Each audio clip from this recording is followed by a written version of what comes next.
Bienvenue sur En Cinémascope. Le cinéma en plan large, c'est pour vous.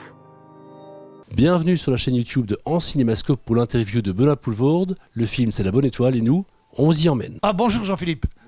On est sur Cinémascope. Je suis ravi d'être là, merci de me recevoir. La Bonne Étoile, c'est l'histoire d'un type qui a une mauvaise idée. Je viens de le trouver, ça. Je suis hyper content de moi. Parce que je me tape depuis ce matin, donc j'ai tendance à répéter un peu toujours la même chose. Je vais essayer de vous la faire courte. Un type, par opportunisme, pas très courageux, pas vaillant, se dit, tiens, pour m'en sortir juste avant la guerre, si je me faisais passer pour un juif. C'est une idée saugrenue. On est en 1940, la France vient de se prendre une branlée, et ce type se dit, à mon avis, on va m'aider parce que je suis juif. Mauvaise idée. C'est le film. Et ensuite, il usurpe beaucoup d'identités pour essayer toujours de s'en sortir. C'est un individualiste, on va dire un opportuniste. Il est veule, il est fourbe, il est lâche, mais il est marrant. Parce que franchement, il se met dans des situations, tu te dis, tu l'as un peu cherché.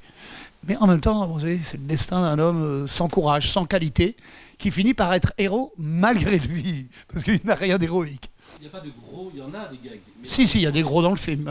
Monsieur, vous ne pouvez pas faire ça, vous ne pouvez pas dire ça. Il y a des gros dans le film. Non, si vous posez une question et que vous la découpez, vous dites, il n'y a pas de gros effets. Si tu dis ça, les gens vont dire, des gros, pourquoi il n'y a pas de gros dans mon film? Bien sûr que si, il y a des gros. Non, vas-y, repose la question. Mais tu ne peux pas t'arrêter à, il n'y a pas de gros effets. Parce que forcément, je vais répondre à gros, je vais très très vite. Tu comprends? Oui, tout à fait. Vas-y, Jean-Philippe, reprends. Alors, il y a certes des personnes corpulentes dans le film. Mais non, il n'y a pas nécessairement de gens corpulents. Pourquoi veux-tu qu'il y ait des gens corpulents dans le film? Il y en a ou pas? Je crois qu'il y en a, oui. Mais je ne le veux pas spécialement. Bah, on ne comprend plus rien. Repose la... Alors, il y a des gros. Vas-y, dis-moi. Est-ce qu'il y a des... Mais reste pas sur les gens corpulents. D'accord. Alors, il y a des gars... Non, il y a un sourd. C'est vrai. Pascal Elbé, le réalisateur, est sourd. Ça, c'est pas mal. Tu peux, par exemple, on peut démarrer là-dessus. Bonjour, monsieur. Vous avez travaillé avec un sourd. Ça reste une piste. Je veux dire, moi, je te donne une. Alors, qu'est-ce que ça fait de bosser avec un sourd? Je vous le demande. Ah, vas-y. Ah, ben, pose-la moi. Vas-y. Benoît. Qu'est-ce que ça fait de bosser avec un sourd? Mais quelle question saugrenue, mon vieux. Parfois, ça n'a rien à voir. Le cinéma, qu'il soit sourd ou aveugle. Non, aveugle, ça n'aiderait pas. Un réalisateur aveugle. Mais pourquoi pas, ma foi? Et tu sais que je vais te raconter une anecdote, parce que tu te dis, putain, je suis en train de perdre le fil de mon entretien. Il y a un type, c'est Jean-Pierre Mariel qui m'avait raconté ça. Il y avait un réalisateur qui s'appelait Romero. Georges et Romero. Vous connaissez, bravo. Eh bien, ce type, il se tournait quand il tournait. À l'époque, il n'y avait pas de combo. Vous voyez ce que c'est les combos? C'est quand on regarde sur l'image en petit. Voilà, vous en avez un.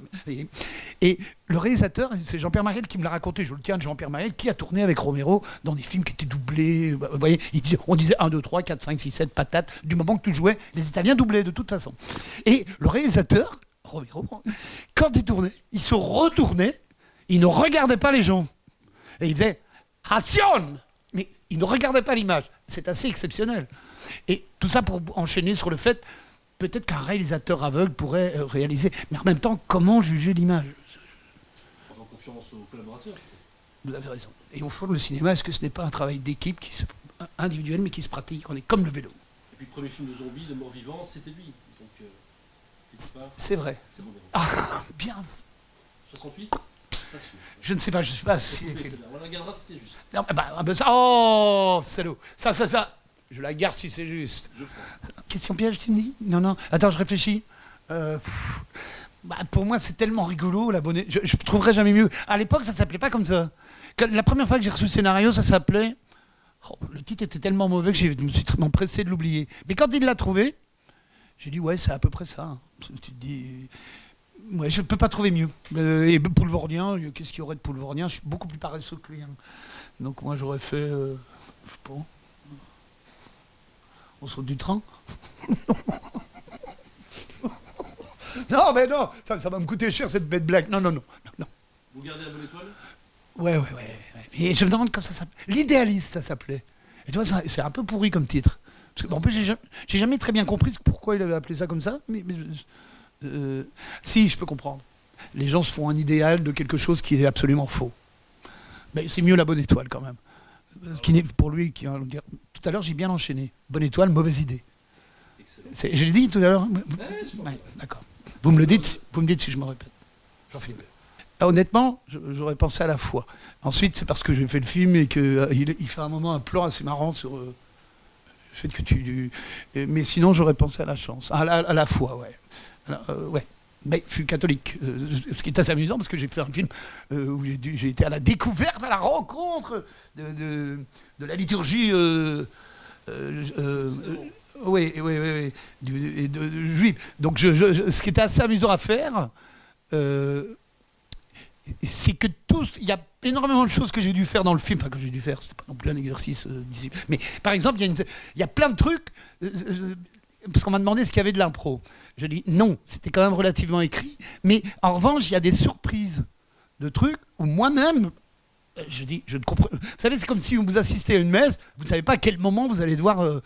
Même moi, encore maintenant, alors que je peux vous dire, j'ai quand même été chez les. En dehors de Jésus, depuis que je suis petit, quand même, j'ai été chez les curés. Je connais le déroulement de la messe, la liturgie. Vraiment, je peux vraiment la faire.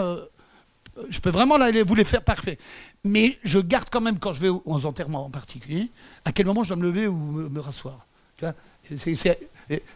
bon, vous imaginez, eux, c'est hyper complexe. Hein. Il y a des trucs... il y a énormément de trucs. Donc, ce qui est assez amusant dans le film, c'est qu'à mesure qu'ils me montraient les trucs, je dis, il fallait garder la spontanéité que tu as quand tu te dis, qu'est-ce qu'il fait le gars là? Parce que quand ils font des trucs... Ça veut dire quoi? Et parce que voilà, ça, je trouve que c'est assez marrant.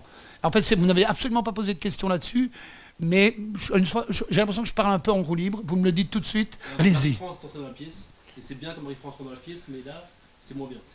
Alors, quelque chose, alors, précisons. Oui. Marie-France est l'attachée de presse. Oui. Parce qu'on pourrait croire, encore une fois, comme tu te moques des gens, tu as tendance à beaucoup rire. Hein. Tout à l'heure, tu t'es moqué des gens en surpoids, ce n'est pas drôle. Ensuite, maintenant, tu fais une remarque parce que Marie-France est dans la pièce. Personne ne peut savoir qui est Marie-France. Marie-France est l'attachée de presse. C'est quelqu'un d'assez dévoué, d'assez gentil. Et il n'y a pas de raison de se moquer de quelqu'un, quelle qu'elle soit. Je retire ce que j'ai dit. Voilà. Trop tard, évidemment. Évidemment que c'est trop tard, mon vieux. Évidemment, vous avez le mérite de couper. Vous me l'avez fait un petit geste comme ça parce que vous me faites ça pendant que je parle. Non, c'est pas vrai.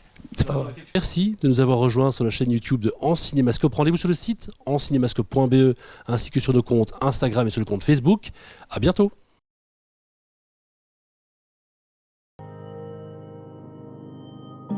Retrouvez-nous sur encinémascope.be et sur les réseaux sociaux. Bon film!